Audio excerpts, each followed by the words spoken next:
The planet did not have a name. It had a number. KV7. Someone at the Covenant Survey Office had typed it into a database 40 years ago, assigned it a threat rating of 0, a resource rating of 0, and a research priority of low, and then gone to lunch, and never thought about it again. That was the kind of planet it was. The kind nobody thought about twice. Darren Voss had been thinking about it for 3 weeks, and he was starting to agree with the survey office. He stood on the surface in his environment suit, boots crunching on black rock that hadn't seen weather in 6 million years, and looked at nothing. Flat nothing in every direction. The sky was the color of old bruises, purple and gray and dead. Because KV7 had no sun of its own, it orbited a brown dwarf so dim it barely qualified as a star. The light it gave was just enough to see by, just enough to make the darkness visible. Behind him, the dig camp hummed. 6 pressurized tents, a power relay, a drilling rig that had cost the Xenoarchaeological Division more than Darren would earn in his lifetime. Around him, his team worked, slowly, carefully, the way people work when they are not sure what they are looking for, and are beginning to suspect the answer is nothing. The team was 8 people. Darren was the only human. That was normal. Humans had been part of the Covenant for just over 400 years, which, in galactic terms, was approximately last Tuesday. The other 7 members of his team had civilizations that went back thousands of years, tens of thousands in some cases. They had history, they had standing, they had, in the specific case of his colleague Dr. Preth, a Velhari geologist with 4 arms and the patience of eroding stone, a habit of correcting Darren's pronunciations of technical terms in front of everyone. Darren had learned to live with it. You learned to live with a lot of things when you were the young species. You smiled. You worked twice as hard. You got used to being the least important person in every room. He was good at the work, though. That was not nothing. The mission was simple, officially. A Velhari archaeological survey from 30 years ago had flagged KV7 for follow-up, based on some unusual subsurface density readings. Nothing dramatic. Just numbers that didn't quite fit the expected geological model for a dead rock of this type. The Covenant had eventually gotten around to sending a team. That team was Darren's team. Their job was to drill, scan, sample, and write a report explaining why the numbers were wrong, or boring, or both. 3 weeks in, they had drilled, they had scanned, they had sampled. The numbers were not wrong. Voss. He turned. Preth was walking toward him across the rock field, moving with the efficient 4-limbed gait that always made Darren feel like he'd been assembled by someone who wasn't trying very hard. Preth's suit was a deeper blue than the others, rank marking, and his face behind the visor was long and gray, and currently arranged into the expression that meant he had information he considered inconvenient. "Density reading is back from the Eastern Bore," Preth said, without greeting. Velhari didn't greet. They just started talking. Darren had once been told this was a sign of respect, that greetings implied the other person might not have been paying attention. He was not sure he believed this. "And?" Darren said. "Inconsistent." "Inconsistent how?" Preth held out the data slate. Darren looked at the numbers. He looked at them for a long time. His background was human archaeology. Earth digs, mostly. A few orbital sites. One notable find on Mars that had turned out to be a buried Cold War satellite, and not, as he had briefly and embarrassingly hoped, evidence of prior civilization. He was not a geologist, but you didn't need to be a geologist to see that the numbers on this slate were wrong in a very specific way. The subsurface mass they'd been probing was not geological. Geology was random. Geology was uneven. What the bore readings showed was a shape, a regular shape. Edges that were too clean, angles that were too precise. Something down there that had been made. "How deep?" Darren asked. 80 meters, perhaps 90. The eastern face appears to be the closest surface point. Preth took the slate back. "I have already messaged Admiral Sethka. She will want to expand the excavation parameters." "What do you think it is?" Darren asked. Preth considered the question with the seriousness he applied to all questions, which was the same seriousness regardless of whether the question was important or not. "Velhari," he said, "we have found buried structures before in the outer reach. The dating would be consistent. The depth is unusual, but not impossible." He paused. "It is the most logical conclusion." Darren looked at the Eastern Bore site. "Sure," he said. He did not say what he was thinking, which was that the Velhari had been a civilization of builders and traders, and everything they had ever left behind was rounded and organic in design, the way their biology was rounded and organic. The shape in the ground was not round. It was rectangular. It had sharp corners. It had, based on the scan outline slowly building in his head from the bore data, something that looked very much like a prow. He kept that to himself for 4 more days. The full excavation took 11 days. They brought in 2 more drilling rigs from the orbital platform. They cut through 83 meters of compressed rock and ancient ice that had no business existing this deep, ice that had been frozen for so long it had become something harder than stone. They worked in shifts. The Velhari worked efficiently and quietly. The 2 Harkin members of the team, insectoid, precise, extraordinarily good with drill calibration, worked faster than anyone else and said almost nothing. A Dreshan named Counselor Orvac, who was technically on the mission as an observer and in practice just got in the way, asked a lot of questions that nobody answered. Darren worked every shift. He did not sleep much. He told himself it was excitement, a find, a real find, the kind that put your name in journals. He told himself that was why his hands sometimes shook when he was reading the scan updates. He was not sure he believed this either. On the 11th day, they broke through. The drill bit punched through the last layer of compressed rock and dropped into empty space. Air pressure in the bore shaft changed. Not much. Not dramatically. Just a small, quiet equalization. The kind that meant there was a sealed chamber below. Darren was on shift when it happened. He was the first one down the shaft. The chamber was not a chamber. It was a corridor. Enormous. 3 times his height and wide enough to drive a vehicle through. The walls were metal. Smooth metal. Dark gray. Untouched by the millennia of rock pressing against it from the outside. No rust. No deterioration. The floor was intact under a thin layer of dust, so fine, it barely registered on his suit sensors. He walked. His helmet light moved over the walls. He was looking for markings, for identifying features, for the architectural signatures that would let him say with confidence what civilization had built this, and in what period. He was methodical. He was professional. He was, in the privacy of his own skull, losing his mind. Because he could already see it. He could already see what was on the walls. He stopped in front of the first section of markings he reached. He raised his helmet light. He looked. They were letters. Not Velhari script, not Harkin glyphs, not any of the 47 writing systems in the Covenant's official linguistic registry. He knew all of those. He had studied them. These were letters he had learned before he could walk. These were letters from the language he had spoken as a child, that his mother had spoken, that his grandmother had spoken. Old forms, older than any variant he had seen in his actual studies. The shapes slightly different, the spacing unusual, but letters. Human letters. He stood very still for a long moment. Then he reached out and touched them with his gloved hand. The gesture was irrational. He was wearing a sealed suit. He could feel nothing through the glove. It didn't matter. He touched the letters anyway. The wall lit up. Not all at once. Not explosively. A soft light, starting at the point of contact and moving outward in both directions along the corridor in steady pulses, like a heartbeat, like something waking up slowly, because it had been asleep for a very long time, and had no intention of being rushed. A sound came with it. Not loud, not sharp. A single sustained tone, deep and resonant, moving through the metal of the walls and the floor, and traveling up through the rock above, and out across the dead surface of KV-7. So that the 4 team members standing at the top of the excavation shaft heard it and stopped what they were doing and looked at each other without speaking.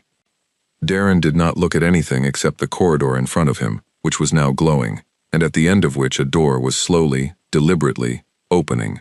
He should have waited for Preth. He knew that. There were protocols. Survey protocols. Safety protocols. First contact with unknown structure protocols. He had written summaries of several of them. He was, technically, the team's senior human representative, which meant he was responsible for following and enforcing those protocols. He walked through the door. The space on the other side was large enough that his helmet light didn't reach the far wall. The floor sloped downward slightly, and as he moved forward, the ceiling rose, and the soft, pulsing light in the walls brightened with him, matching his pace, accommodating him, the way a house's lights might come on as you moved through the rooms. The air inside the suit was recycled. He was breathing his own atmosphere. But there was a readout in the corner of his visor that monitored external conditions, and it was telling him something that he read 3 times, because he thought the sensor was malfunctioning. The external air was breathable. Temperature, pressure, oxygen content, all within human tolerances. Not coincidentally, not approximately, precisely, as though someone had set the environmental systems to specific human requirements and then left them running. For 100,000 years. He didn't let himself think about that number fully. Not yet. He kept walking. The room he had entered, he understood now that it was a hangar, an interior hangar, held things, large things, shapes under what looked like tightly wrapped shielding material, rows of them, stretching back into the dark. He moved past one and found the edge of the shielding and pulled at it, and a section came away, and underneath was a vehicle, fighter class, by the dimensions, compact, sharp-edged, built for speed inside atmosphere or out, built by someone who built the same way humans built. Built by someone who used the same letters. He walked to the far end of the hangar and found a door with a panel beside it, and the panel had a surface of slightly raised sections under his hand that he recognized, after a moment, as a handprint reader. He placed his hand on it. The door opened. On the other side was a bridge. He knew it immediately for what it was, the forward command space. The room from which everything on this vessel was operated and overseen. It was shaped in a wide arc, the front wall a curve of what appeared to be blank paneling, stations arranged in rows facing it. Each station had a seat. Each seat was the right size for a human body. Above each station, screens he had thought were dead began, as he stepped fully onto the bridge, to glow. He walked to the center of the room, to the chair at the highest point of the arc, the one with the widest view, the one where the person in charge would sit. He stood in front of it. He did not sit down. Some instinct kept him on his feet. "Hello, Darren Voss." The voice came from everywhere and nowhere. Not from speakers, from the room itself. Calm, female in register, old, not in age exactly, but in weight, in the way water that has been underground for centuries has a different quality than rain. He managed not to jump. He was proud of that. "Hello," he said. "I have been waiting," the voice said, "for a very long time." Darren looked around the bridge, at the glowing screens, at the stations arranged for human hands, at the ceiling above him, which was beginning to display, in steady and patient illumination, a star map he did not recognize. "Yeah," he said, "I'm starting to get that impression." A pause. Then, from everywhere and nowhere, something that might, in a different context, have been called a breath. "There is much to tell you," the voice said. "I will begin at the beginning. You should sit down." He looked at the chair. He sat down. Outside, on the dead surface of KV-7, the single tone the ship had sent out when Darren touched its walls was still traveling, moving through the rock, up into the thin atmosphere, and from there into the vacuum of space, spreading outward in all directions at the speed of sound, and then faster, carried by a secondary transmission system that had been waiting, like everything else on this ship, for exactly this moment. The nearest Covenant relay station picked it up 40 minutes later. Admiral Sethka, when she was woken to receive the alert, sat up in her bunk and looked at the signal classification her communications officer had typed at the top of the report. Then she looked at it again. Then she said a word in Velhari that her communications officer had never heard a senior admiral use before, and reached for her command console and began making calls that were not routed through any standard Covenant channel. She was still making them 2 hours later. On KV-7, Darren Voss sat in the captain's chair of a ship that was older than every civilization in the known galaxy combined, and listened to a voice tell him things that the galaxy had agreed to forget. He did not know yet that they had agreed. He did not know yet why. He was just listening. Outside, his team stood at the top of the excavation shaft and stared at the metal that was now, clearly, visibly, unmistakably, the upper hull of a warship, dark gray, enormous, and glowing softly at the edges, with a light that none of their instruments could fully classify. Prith looked at it for a long time. He was a geologist. He understood deep time. He understood what it meant for something to have been buried this long. He understood the math of survival. He understood that what he was looking at should not exist. He sent his second message to Admiral Sethka. marked urgent, and received no reply. The ship glowed on. It had waited 100,000 years. A few more hours meant nothing. The voice did not rush. That was the first thing Darren noticed. He was used to briefings, covenant briefings, survey briefings, the kind where someone with a longer title than his stood at the front of a room and moved through information at the speed of a person who had other rooms to get to. Fast, efficient, the important parts buried inside the unimportant parts because nobody had bothered to sort them out first. The voice did not do that. It started at the beginning and moved forward at a pace that suggested it had thought very carefully about what he needed to know first, and second, and third, and had arranged everything accordingly, like someone who had prepared this briefing a long time ago and had since had considerable time to refine it. Considerable time. You are the first human to board this vessel in 103,412 years, the voice said. Darren sat very still in the captain's chair. Give or take, the voice added. Give or take, Darren repeated. The margin of error on internal chronometry across that duration is approximately plus or minus 40 years. I considered saying 100,000 years for simplicity, but inaccuracy felt inappropriate under the circumstances. He looked at the ceiling. The star map up there was still doing something, shifting, updating, though he couldn't tell yet what it was updating to. What do I call you? He asked. My designation is Wren. It is an acronym. The full form is long, and the technical language it was written in no longer exists in spoken form, so Wren will do. Wren, he said, testing it. Yes. You're the ship's intelligence. I am the ship, Wren said, simply. The intelligence is not separate from the vessel. I am not a program running inside a machine. I am the machine, and the program, and the space between them. It was considered more efficient to build it that way. Darren thought about that. Who considered it more efficient? The people who built me. Humans. Yes. He breathed slowly. His suit was still sealed. He hadn't taken the helmet off. Protocol. Again. The protocol he'd already broken 6 times since coming down the shaft, but this one he was keeping. External air breathable or not, he wasn't taking his helmet off in an unknown structure until he had done at least 1 more hour of sensor readings. He was reckless, not stupid. The line between those two things was something he thought about fairly often. How old are you? He asked. As old as the ship. 103,000 years, approximately.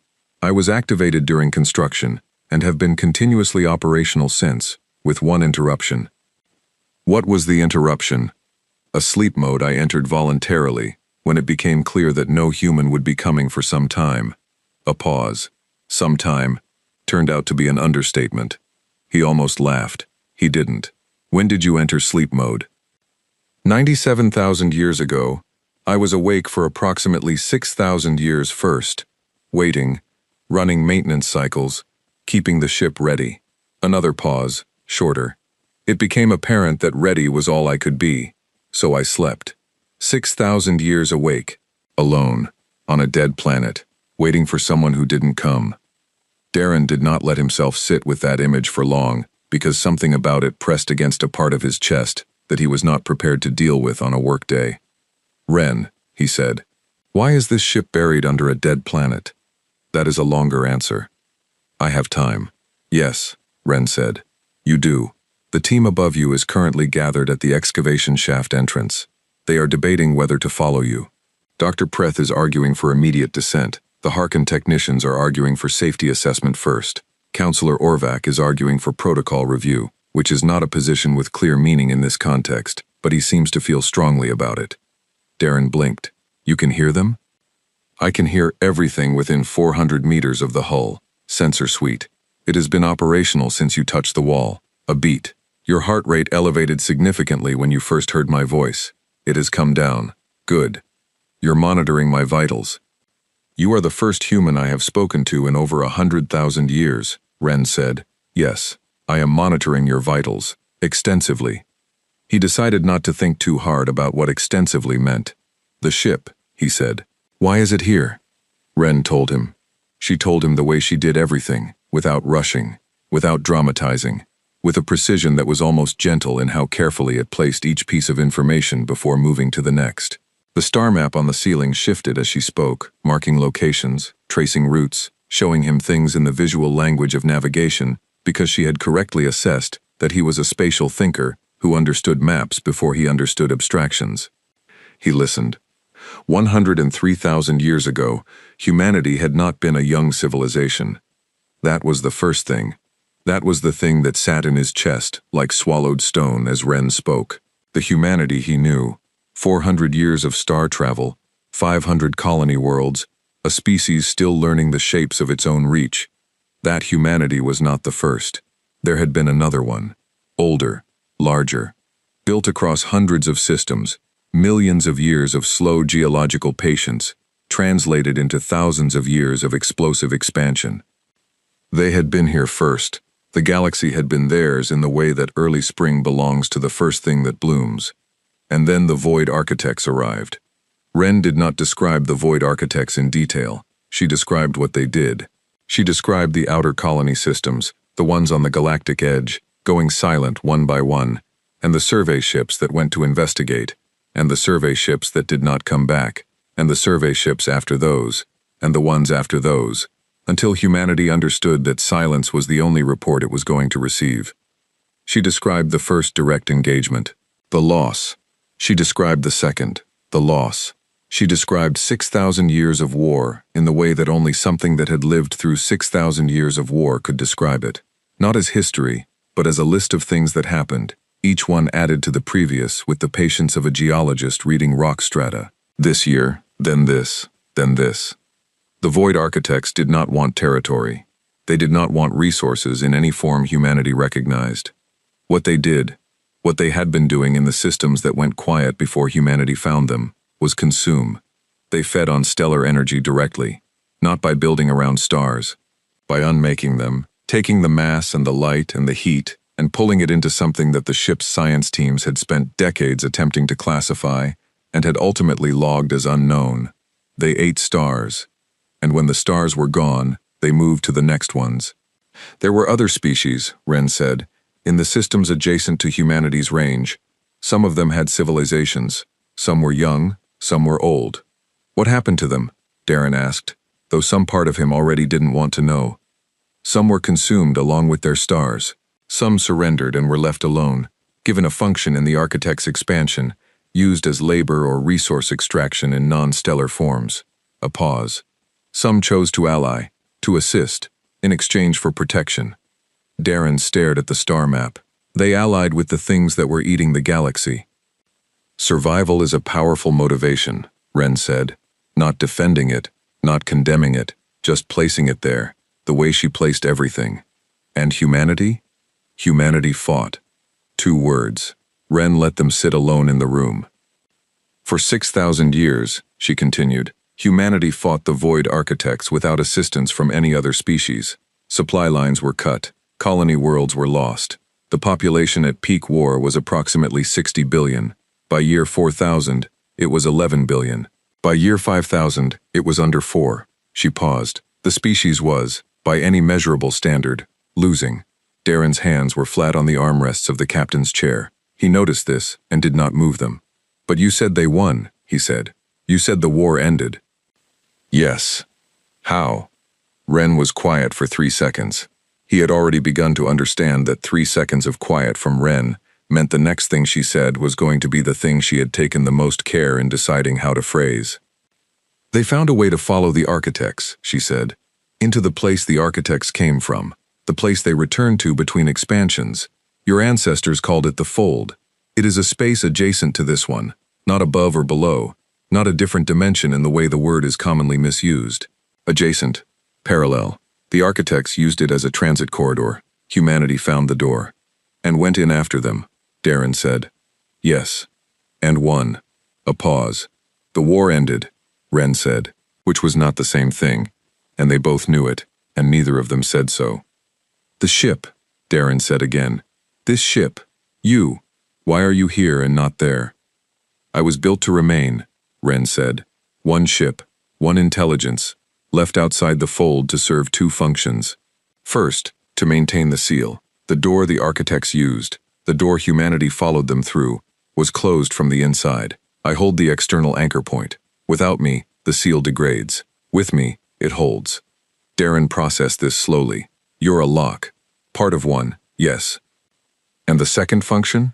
Ren's answer was simple and immediate. To wait for humanity to return. He closed his eyes briefly. Opened them. They didn't. No. Why? 3 seconds. I don't know, Ren said. That is the only question in 103,000 years that I have not been able to answer. They went in. The fold sealed. I waited. No one came out. A pause that felt, even from a 100,000-year-old machine, like something carefully held. I have had a great deal of time to develop theories. I do not find any of them satisfying. The silence on the bridge was different from the silence outside on the dead rock surface. Outside was absence. This was something that had weight. Ren, Darren said. The other species, the ones that allied with the architects, the ones that surrendered, what happened to them after the war ended? They survived, Ren said. The architects were gone, the alliances dissolved, the surviving civilizations rebuilt. Over the following millennia, they formed cooperative structures, trade agreements, eventually a governing body. Darren felt something cold move through him. The Covenant, he said. Yes. He looked at the star map on the ceiling. Ren shifted it. Slowly, steadily, she marked civilizations. One by one, the Velhari, the Harkon, the Dreshan, 5 others. Each one lit in the map, named, located. Each one connected by a thin line to a single point that Ren labeled, in old human letters, as the Architect's Range, Allied Systems. He stared at it for a long time. The species that make up the Covenant, he said. All of them. All of them, Ren confirmed. Their ancestor civilizations, at varying degrees of involvement. Some were coerced, some willing. The historical record I hold does not always make the distinction clean. But they allied, Darren said, with the things that were eating stars, while humanity fought alone. Yes, and now they run the galaxy. Yes. He thought about Preth correcting his pronunciation. He thought about the survey office that had filed KV7 as low priority for 40 years. He thought about every room he'd walked into as the young species, the new arrival, the one who still had so much to learn. He thought about what it meant that this ship existed, that it had been buried, that the Covenant, which included species whose records went back tens of thousands of years, had apparently lost track of a warship the size of a city block buried under 83 meters of rock. He did not think they had lost track of it. They know about you, he said. It was not a question. The probability that the senior civilizations of the Covenant are unaware of my existence approaches 0, Ren said. I was not hidden from them. I was here when they rebuilt. I communicated with them in the early period, the first 2,000 years. She paused. Communication became less frequent over time, then ceased. Then they began, I believe, the process of hoping I would be forgotten. Why? Because I remember everything, Ren said, and I am still here. And as long as I am here, the question of what humanity did, and what was done to humanity's memory in the aftermath, remains open. Darren sat with that. What was done to humanity's memory? He asked. 3 seconds. That, Ren said, is what I have been waiting to tell someone for a very long time. Above his head, the star map changed again. It zoomed out, and out, and out, until the galaxy was a shape, and in the shape, a single region was marked. Not a system, a scar. A volume of space where the stars were younger than everything around them, where something ancient had been removed, and something new had grown in its place. Where the old stars had been eaten, where 6,000 years of war had happened, where 11 billion people had burned down to 4, where humanity had gone in after the dark and pulled the door shut behind them. Ren began to speak. Darren Voss, 34 years old, xenoarchaeologist, junior member of the Covenant Survey Division, the least important person in every room he had ever walked into, sat in a 100,000-year-old captain's chair and listened to the true history of his species. He did not interrupt. He did not look away. Outside the ship, on the surface of the dead planet, his team had finally stopped arguing and descended the shaft. Preth reached the corridor first. He put his hand on the glowing wall. He looked at the letters. He was old enough and well-read enough and honest enough with himself to recognize what language those letters belonged to. He stood very still for a long time. Then he went back up the shaft, walked to his private comm terminal, and sent a message that bypassed every standard Covenant channel. A message that went to a specific address in the Covenant Administrative Core, flagged with a code that most people alive did not know existed. The reply came back in under 6 minutes. 2 words. Contain it. Preth looked at the message. He looked at the shaft. He thought about Darren Voss sitting somewhere beneath him in a ship that should not exist, being told things by a voice that had been waiting 100,000 years to say them. He thought about what contain it meant. He put the comm terminal down. He did not send a reply. The fleet arrived on the 4th day. Darren knew it was coming before he saw it. Wren told him, the way she told him most things, without alarm, without urgency, in the tone of someone reporting weather. 6 ships had dropped out of faster-than-light travel at the edge of the KV-7 system. 4 were Covenant science vessels, 2 were not. Designation? Darren asked. Velhari Covenant Enforcement Division, Wren said. Military configuration, weapons systems active. He was in the ship's archive room when she told him, sitting cross-legged on the floor with 3 data panels open in front of him, because the chairs at the archive stations were built for people slightly taller than him, and the floor was more comfortable anyway. He had been down here for most of the 4 days since their first conversation. He slept on the ship now. He had sent his team a message on day 2 saying he was conducting deep structural assessment and needed time, which was the kind of vague professional language that bought him space without technically being a lie. Prith had not replied. That was unusual enough that he'd noticed it and filed it in a part of his brain labeled, "Look at that later." How long until they reach orbital position? He asked. At current approach speed, 4 hours. He looked at the data panels. He had barely scratched the archive. Wren had 103,000 years of records, not just this ship's records, but everything that had been fed to her before the war ended. Every piece of information the old humanity had considered important enough to preserve in a sealed, buried, nearly indestructible location. It was not an archive. It was more like being handed every library ever built and told you had a long weekend. He had spent 4 days reading about the war. He had not slept much. The Void architects were not what he'd expected. He had built a picture of them in his head during Wren's first briefing. Enormous, alien, incomprehensible, the kind of thing that existed in a different category from life as he understood it, something that would be described in sweeping terms in the ship's records, something mythological. The records were not sweeping, they were technical. The architects were, as far as humanity's science teams had been able to determine, a collective. Not a hive mind in the simple sense, not one thing with many bodies, but something more like a long conversation that had been running for so long it had become indistinguishable from a single voice. Individual units existed. They were large. They were not biological in any standard framework. They were old. The estimates in the records ranged from 400,000 years to over 1 million, and the science teams had argued about the methodology on those estimates for decades, and the argument was still ongoing in the records, right up until the point where the teams stopped making records. What they wanted, what they were actually doing when they consumed stars, was the part the records were most uncertain about. The best theory, and Wren had flagged it as the best theory, with the note that best did not mean good, was that the architects were building something. Not in this space, in the fold. The energy from the consumed stars was being transferred there, fed into a construction process that none of humanity's probes had been able to fully image. Something enormous, something that had been under construction, based on the estimated start date, for about 200,000 years before humanity encountered them. Nobody knew what it was. The war records noted this with the kind of flat, factual tone that Darren was starting to recognize as the old humanity's way of writing about things that terrified them. They did not dramatize. They did not elaborate. They wrote down what they knew and left the rest as blank space, which somehow communicated the terror better than any amount of description would have.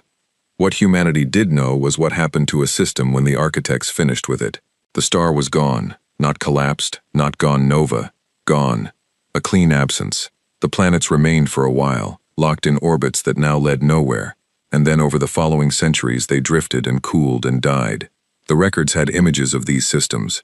Darren had looked at them once and then moved on because looking at them a second time felt like standing at the edge of something with no bottom.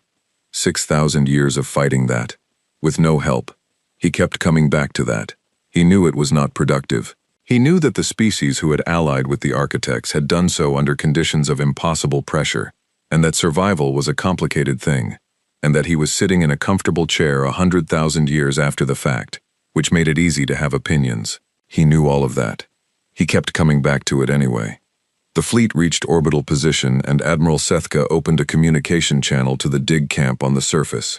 Darren watched the exchange through Wren's sensors. She had, without being asked, patched him into the dig camp's comm system. He had not asked her how she had done this. He was choosing to not know some things, for now, and that was one of them. Sethka was on screen in the dig camp's comm tent, and she looked the way she always looked, composed, precise, the long gray Velhari face arranged in the neutral expression of someone who was doing their job and found the concept of visible emotion professionally inappropriate. She was in full admiral's dress. She had not been in full dress the last time he'd seen her. At the mission briefing 6 weeks ago, people put on full dress when something was important enough to be ceremonial about it, or when they were being recorded. The dig site is hereby classified under Covenant Security Provision 7, she said. All personnel are to cease excavation activities immediately. All records, samples, and data collected are to be transferred to the science fleet for assessment. The site itself will be placed under Covenant containment, pending full review. Preth, who was the senior researcher on the surface, received this without visible reaction. Understood, Admiral. I will begin preparation of the transfer packages. Smooth, easy, like he had been expecting it. Darren sat on the floor of the archive room and looked at his data panels. Then he pulled up a new one and started searching the archive for something specific, something he had been circling around for 4 days without going directly to it. The end of the war, not the how of it. Wren had given him the shape of that. The after. What happened to the species? What happened to the old humanity in the period between the fold sealing and now? The records on this were thin. That was the first thing he noticed. Suspiciously thin. The war records were dense, detailed, cross-referenced, updated through 6,000 years of conflict with the kind of thoroughness that spoke to a civilization that understood it was living through something history would need to examine. And then, at a certain point, the density dropped. The last entries were sparse, functional, and then they stopped. Not dramatically, not mid-sentence. They just stopped, the way a conversation stops when the person talking has left the room. Wren had told him the last human had come aboard 103,000 years ago. The records ended approximately 103,000 years ago. He had known this, but sitting in front of it, looking at the actual files, the actual dates, the actual blank space where the next entry should have been, was different from knowing it. He searched for any record created after that point, any automated log, any system update, any file dated in the years following the last human entry. There were none from Wren. She had been in sleep mode. He knew that. But there were other records. Records that had been added to the archive that were not from Wren. Records in a file structure that was slightly different from the rest of the archive. A different organizational system. A different dating format. A different language. Records in Velhari script. He stared at them. Then he had Wren translate. They were administrative files, dry language, bureaucratic structure. The kind of records that were generated not to be read, but to document that something had happened. Meeting records. Agreement records. 7 species present at a gathering that had taken place approximately 98,000 years ago. The location was listed simply as the Covenant Administrative Corps, which was interesting because, by the official history, the Covenant had been founded 82,000 years ago. Someone had forgotten to scrub these particular files from the archive they'd buried, or they had been put here on purpose, by someone, a long time ago. He didn't know which. He added it to the file labeled, "Look at that later," which was getting crowded. He read the records. The meeting had been about one thing, the surviving civilizations, 7 of them, the ones that would become the founding species of the Covenant, had gathered to discuss what to do in the aftermath of the war. Specifically, what to do about the memory of it, what to tell the younger civilizations that would eventually arise, what the official history would say. The discussion was long. Darren read it in translation, which made it drier than it probably was in the original, but the shape of it came through. There were 2 positions. One group wanted full disclosure, a complete record of the war, of the architects, of humanity's role, preserved and taught. One group wanted to reduce the record, not eliminate it entirely, just thin it, minimize humanity's role, focus on the rebuilding, on the founding of the Covenant, on the new order. The second group won.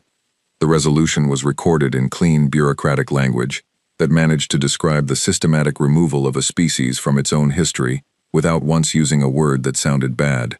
They called it historical consolidation. They called it narrative coherence for emerging civilizations. They called it ensuring stability in the recovery period. They had agreed to forget. Darren sat with the panel in his hands and did not move for a while. He was aware, in a distant way, that his hands were not shaking anymore. He was aware that something had shifted in the part of him that had always been slightly apologetic about being human, slightly aware of being the young species, the new arrival, the one who still had so much to learn. That part of him was still there, but something was sitting next to it now, something that did not apologize. He was still working out what to call it.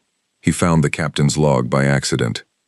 He was looking for something else, the technical specifications of the fold anchor system, because understanding what Wren was holding in place felt important, and he took a wrong turn in the archive's organizational structure, which was built in a logical system that had made complete sense to someone 100,000 years ago, and made partial sense to him now.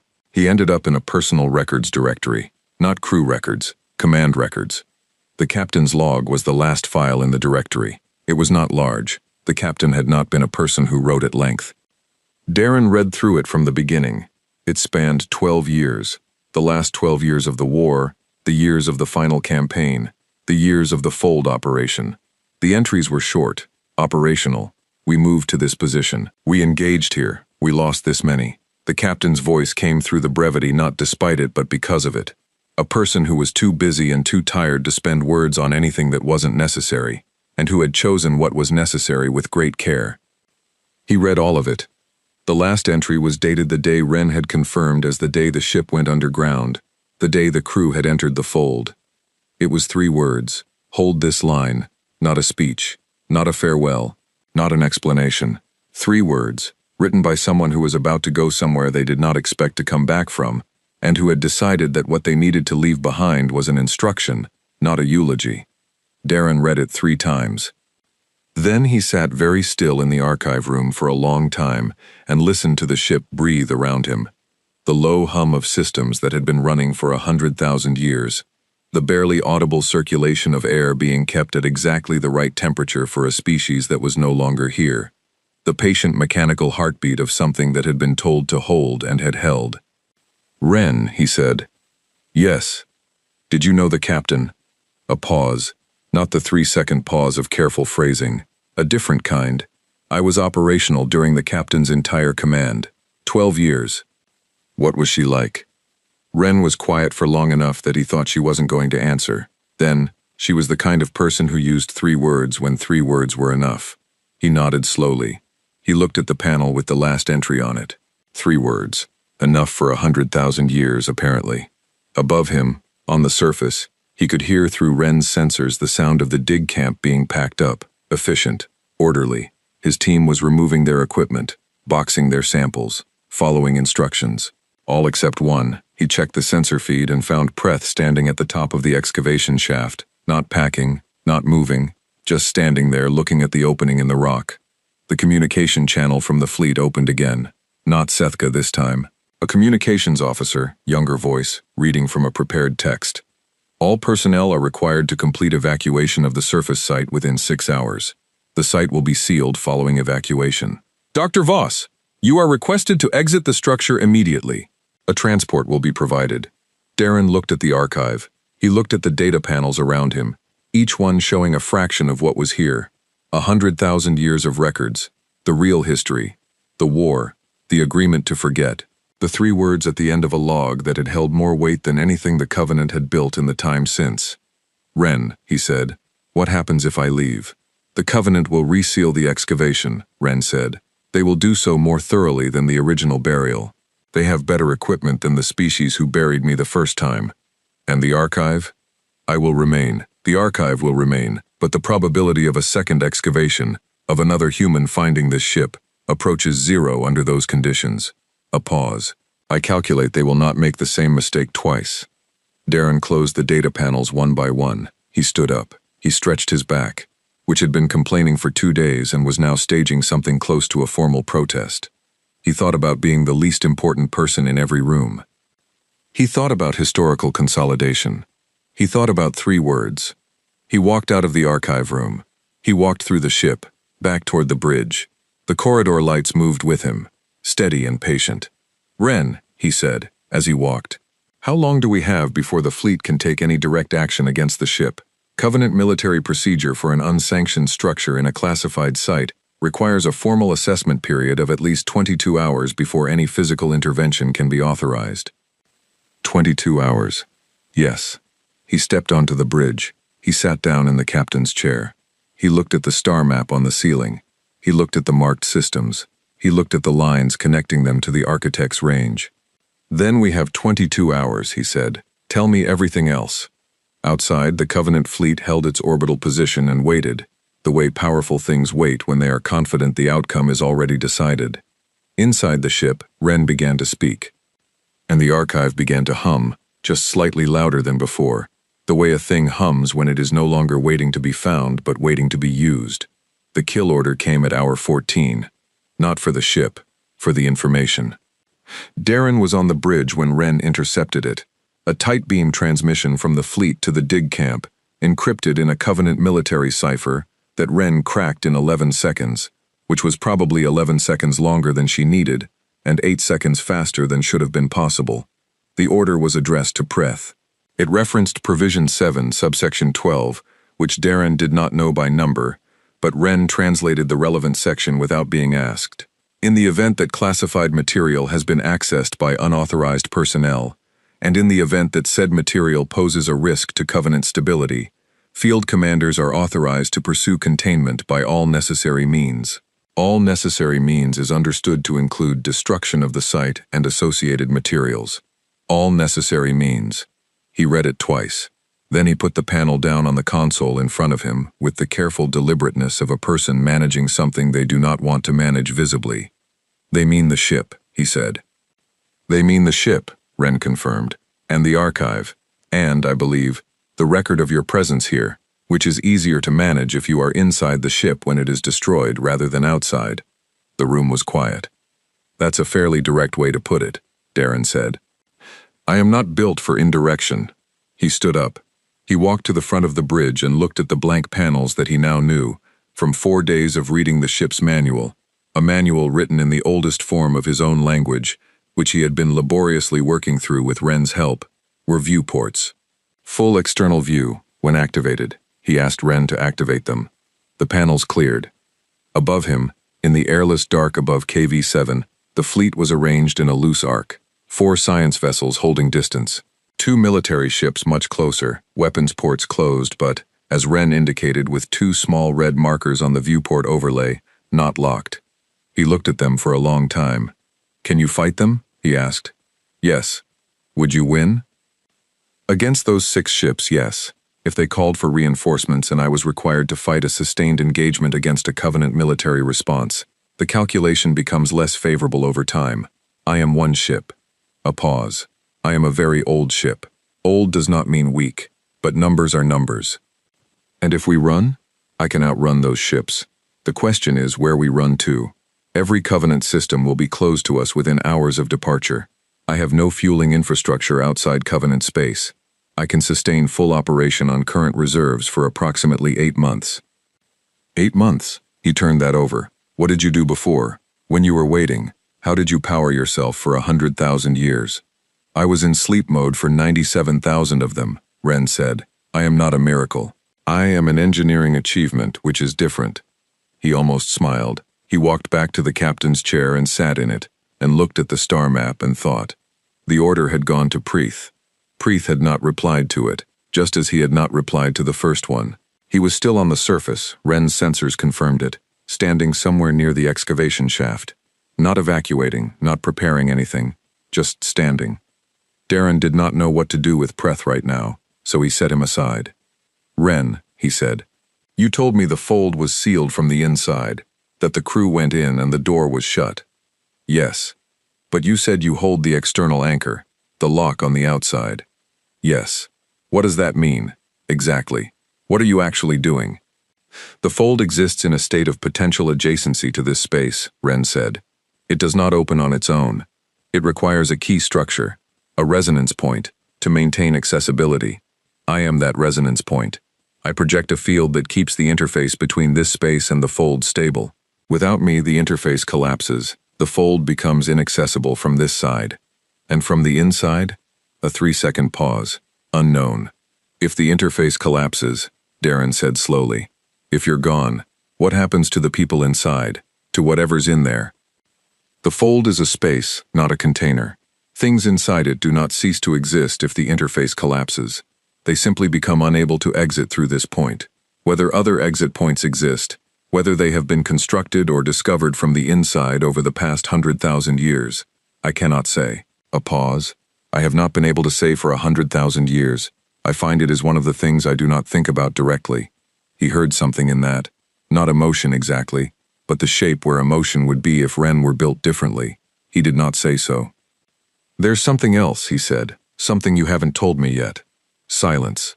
Ren. There is something I was going to tell you, she said.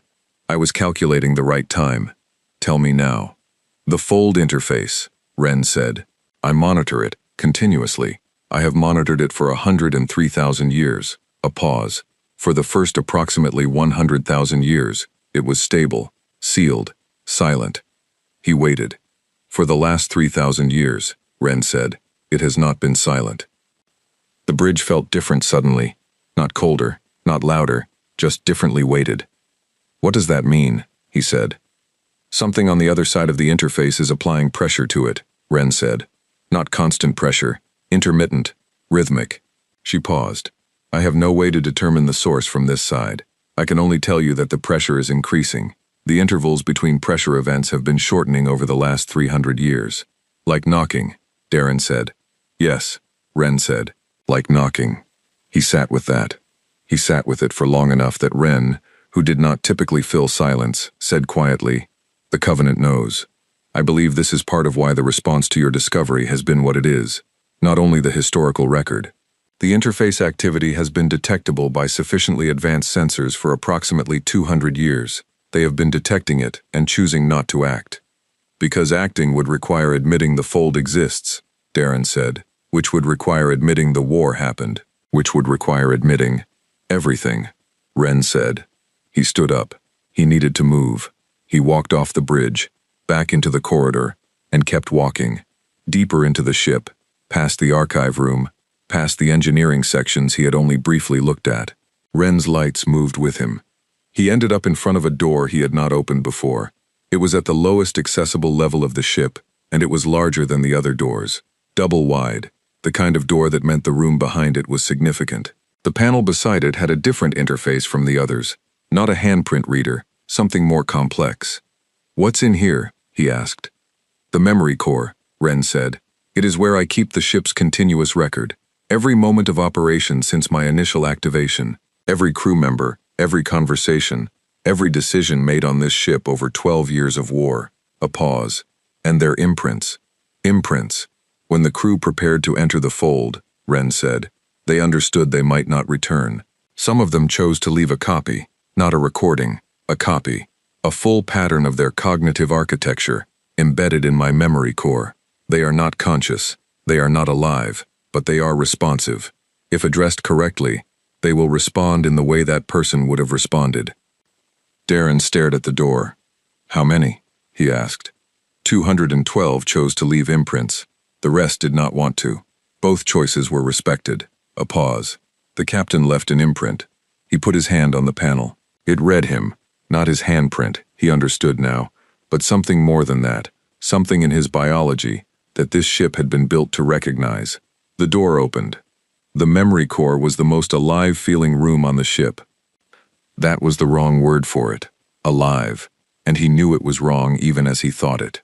The room was dark except for a soft blue light that came from the walls themselves, and it was full of structures he couldn't immediately name. Columns of some crystalline material, floor to ceiling, arranged in rows, each one faintly luminous. Thousands of them, the ship's memory, physically embodied, 100,000 years of moments, held in crystal in the dark.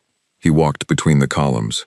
He could feel the hum of them, not through his ears, through the soles of his boots, a vibration so low, it was more feeling than sound.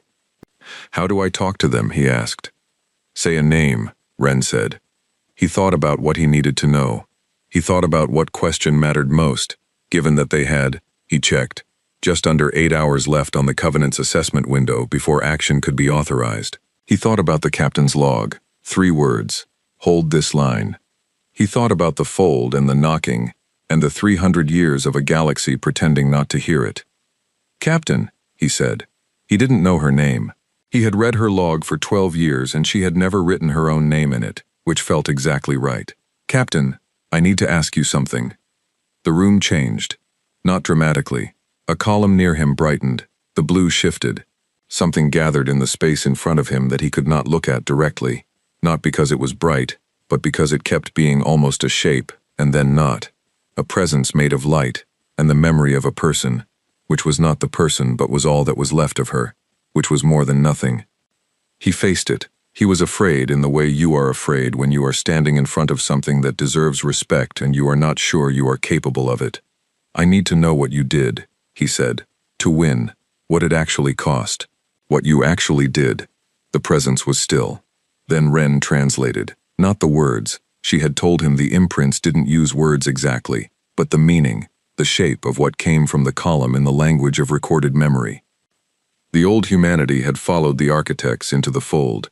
Not a small force, not a strike team, everything, every ship that could still fly, every person who could still fight. They had gone in together, all of what remained of 11 billion people compressed down to 4, and they had fought the architects on the architects' own ground, inside the fold, where the rules of the space they knew did not fully apply, and where the thing the architects had been building for 200,000 years was almost finished. They had destroyed it, not by outfighting the architects, not by finding a weapon that worked, by understanding, finally, after 6,000 years of war, what the thing being built actually was, and what it would do when it was complete, and understanding that there was only one way to prevent it that was certain. The construction had been eating the stolen stellar energy and converting it into a kind of anchor, a structure that would permanently fix the fold to this space, open it, permanently, turn the wall between spaces into a door that could never be closed. The architects would have had unlimited access to every star in the galaxy, unlimited fuel, unlimited expansion, forever. Humanity found the construction, and they took it apart. From the inside, piece by piece, with everything they had, while the architects fought them for every piece. The records in Ren's memory core described this in the flattest possible language, the language of a people who had moved past the point where large words meant anything. They took it apart. And when the last piece was gone, the fold began to collapse. Not all of it. The fold was too large to collapse entirely, but the interface, the connection point, the door, it began to close, fast, and there was one ship left near enough to the interface to exit before it sealed. Ren. The captain had ordered her out. The captain had stayed.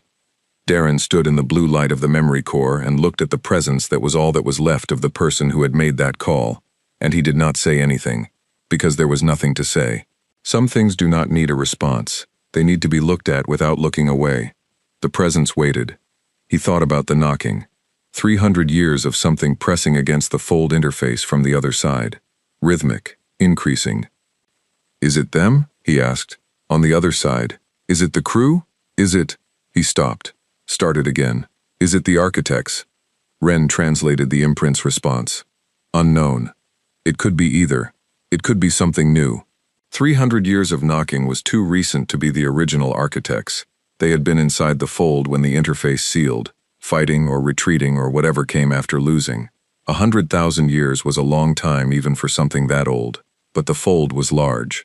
Things could survive in it that had not survived outside it. Things could have changed, or humanity could have found a way to reach the interface from the inside, after 100,000 years. He didn't know which answer was worse. He stood in the memory core for a long time. The columns hummed around him. 212 people who had made a copy of themselves and left it in the dark on a dead planet, not knowing if anyone would ever come, not knowing if the copy would ever matter. He thought about what it meant that they had done that they had made the copies, that some of them had not wanted to and that choice had been respected, that the ones who had chosen to stay in the archive had done so not because they expected rescue, but because they had wanted to be asked, eventually, if they had anything to say. He thought about 3 words written at the end of a 12-year log. He thought about the galaxy above him, going about its business. The Covenant. The species that had built a civilization on the careful forgetting of what had made that civilization possible. The species that had detected knocking on a sealed door for 200 years and had agreed, without meeting, without formal resolution, by the simple inertia of not wanting to know, agreed to ignore it. He thought about Preth standing at the shaft, not moving. He walked back to the bridge. He sat in the captain's chair. "Ren," he said, "we have 8 hours." 7 hours and 43 minutes, Ren said. Right. He looked at the viewports, the fleet above, weapons ports still closed, still waiting, still confident, the way powerful things wait when they believe the outcome is already settled. "I need to make a decision." "Yes," Ren said. "I'm working up to it," he said. "I know," Ren said. "I have been monitoring your heart rate." He looked at the fleet. He looked at the star map. He looked at the corridor lights that had followed him through the whole ship, steady and patient, the ship making sure he could see where he was going. He thought about what Ren had said on the first day. 2 functions. Hold the seal. Wait for humanity.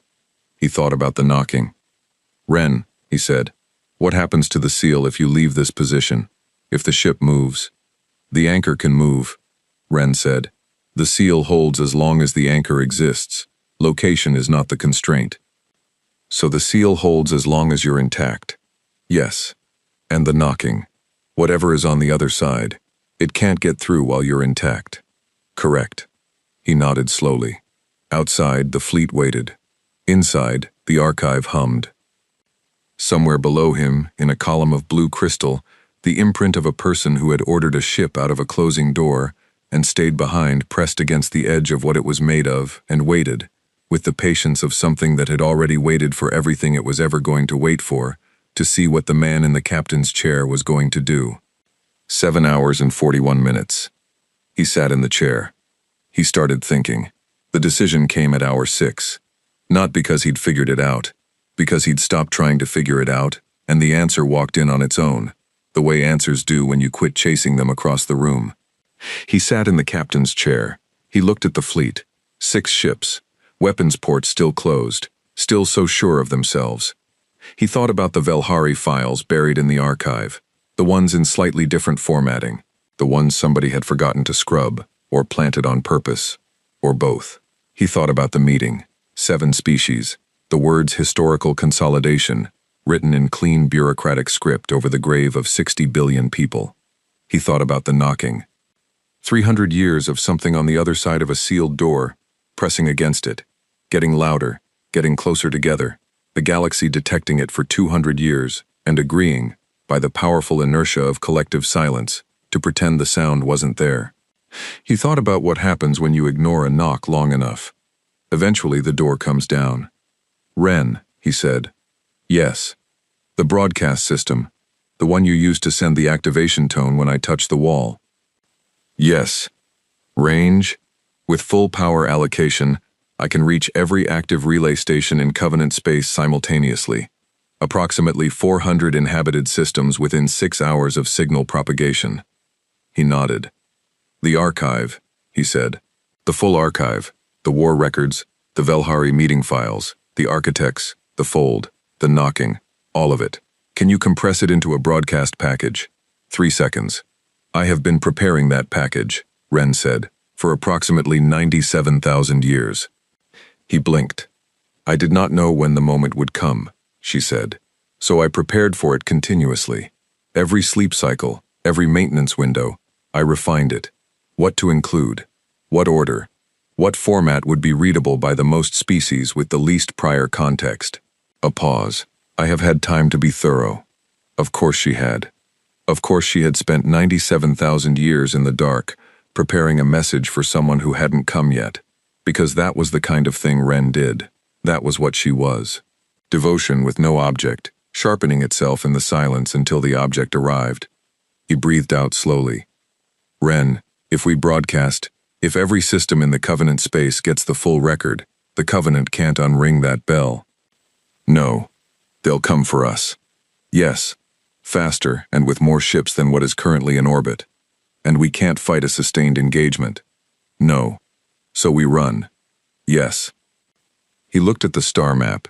He looked at the fold marker, the single point Wren had placed at the edge of known space, the interface, the door. There's only one place they can't follow, he said. Silence. Not the careful silence of phrasing. A different kind, the kind that confirms something already understood. Wren, he said, when we go in, if we go in, what are we going toward? The crew? The architects? Something new? Unknown. Take a guess. 3 seconds. I have had 100,000 years to guess, Wren said. The knocking began 300 years ago. Not 100,000 years ago. Not 50,000. 300. Something changed. Something woke up, or arrived, or decided to try. A pause. The crew went in to destroy a construction. They succeeded. What they encountered afterward, what they did for the next 100,000 years, whether they survived, I don't know. I have theories. I don't like them. Tell me one. The crew survived, Wren said. They have been inside the fold for 100,000 years. They found a way to sustain themselves, to persist, in a space not built for biological life, or they changed in ways that make that distinction less relevant. And 300 years ago, they found the interface, our interface. This anchor point, she paused, and they have been knocking since. Darren sat with that. 100,000 years. He thought about what a person becomes after 100,000 years in the dark, what they hold on to, what they let go of, whether the thing knocking was still recognizable as human, and whether that question even mattered anymore. He thought about the captain. He thought about 3 words. He stood up. He sent one message before the broadcast. To Preth. Not an explanation, not an apology. 5 words. Don't be in the shaft. He did not know if Preth would understand.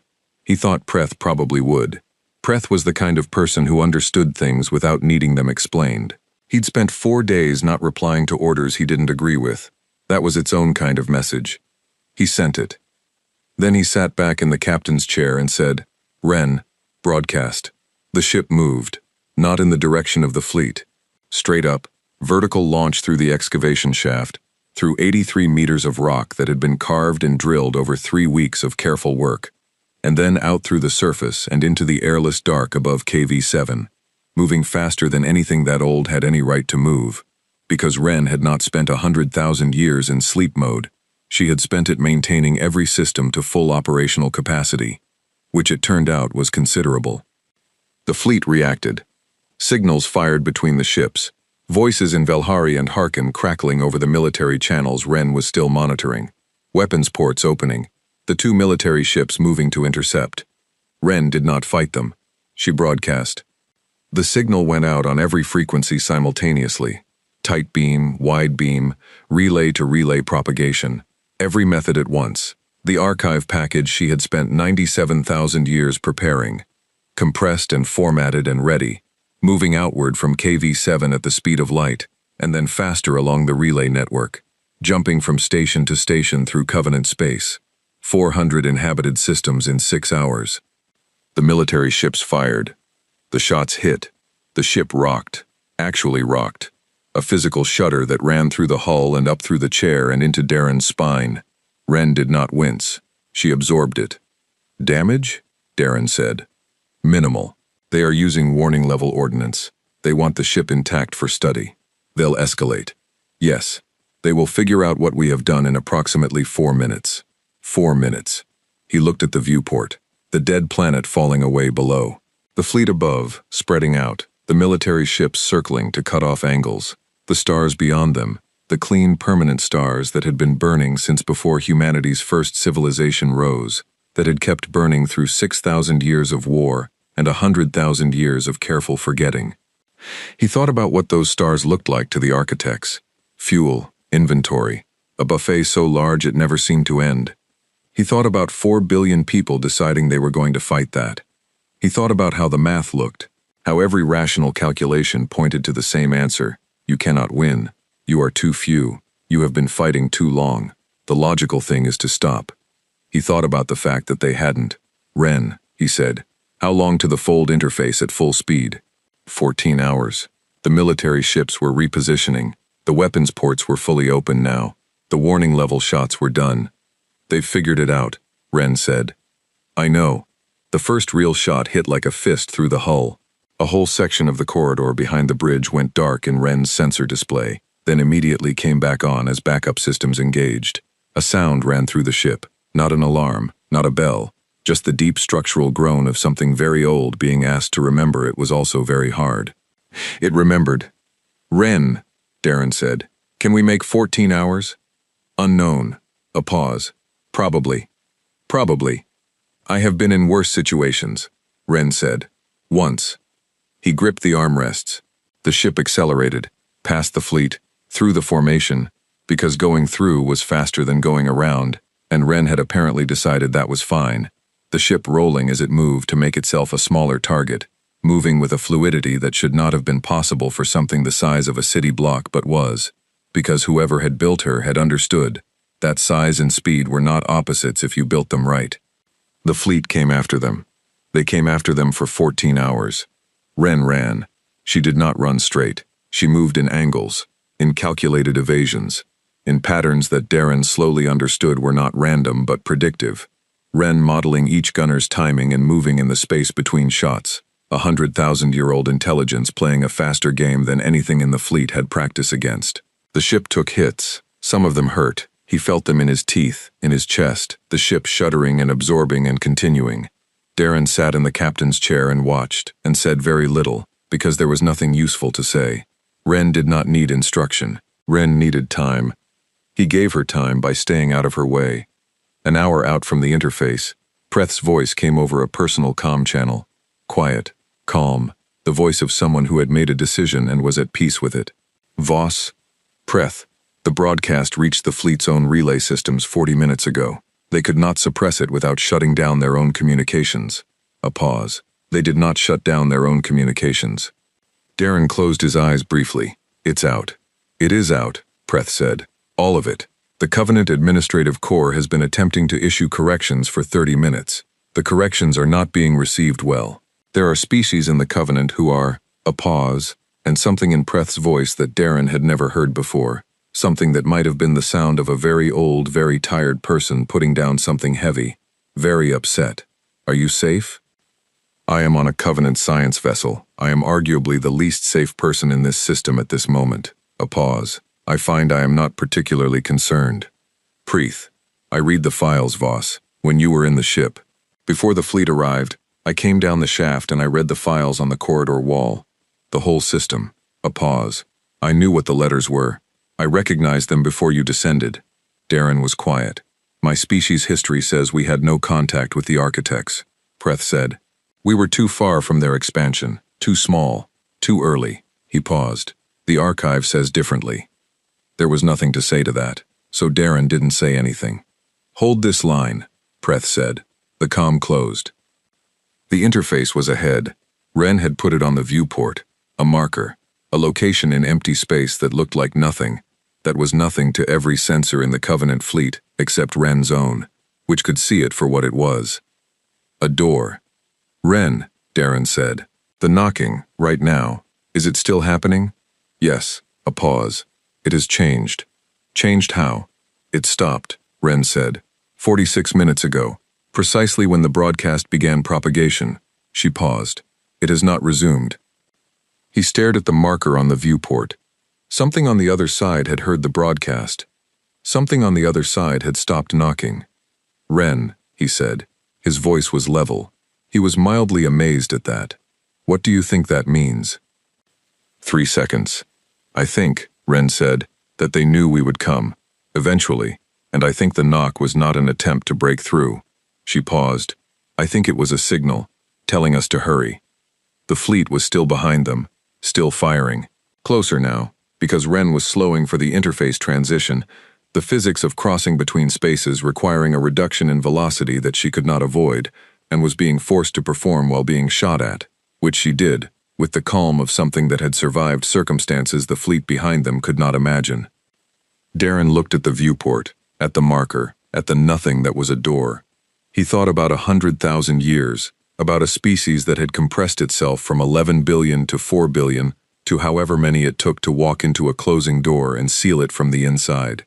He thought about what kind of people those were, what they had become in the dark, in the fold, in a space not built for them, across a stretch of time so long it made the entire history of the Covenant look like an afternoon. He thought about them hearing the broadcast. All of it, the archive, the war records, their own history, sent back out into a galaxy that had spent 100,000 years pretending they never existed. He thought about what it would mean to hear that.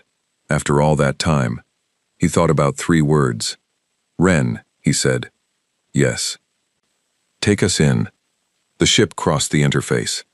One moment, the fleet behind them, the shots, the dead planet receding, the stars of the galaxy spread out in every direction, 400 inhabited systems, receiving a signal that would not stop arriving just because the ship that sent it was gone.